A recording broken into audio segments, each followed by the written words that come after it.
మనం పరమగీతంలో ఉన్న షూలమితి గురించి తెలుసుకుందాం. ఇంతకీ షూలమితి ఎవరు? ఆమె ఒక అందమైన పల్లెటూరు అమ్మాయి.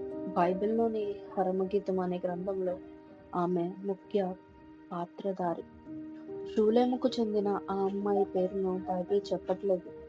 ఇంత ఇంతకీ ఆ అమ్మాయి ఏం చేసింది? తను ఎంతో ప్రేమించిన గొర్రెల కాపరికి షూలామితి నమ్మకంగా ఉంది. ఆమె చాలా అందగత్తె. కాబట్టి ఎంతో ధనవంతుడు, ఎంతో తెలివైన సొలొమోను రాజు ఆమెను ఇష్టపడ్డాడు. ఆమె ప్రేమానురాగాలు పొందాలని కోరుకున్నాడు. కానీ సొలొమోనును ఎంచుకోమని ఇతరులు చెప్పినా షూలామితి ఒప్పుకోలేదు. తక్కువ స్థాయికి చెందిన గొర్రెల కాపరినే ప్రేమించింది. ఆయనకు నమ్మకంగా ఉంది. ఇంతకీ షూలామితి నుంచి మనమేం నేర్చుకుంటాం?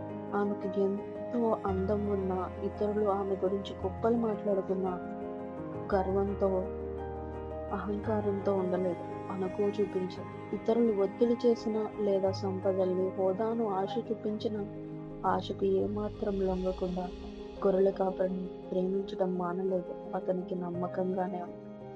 తన భావోద్వేగాలను అదుపులో పెట్టుకుంది. టెంప్టేషన్స్ అన్నిటినీ తను కంట్రోల్ చేసుకుంది.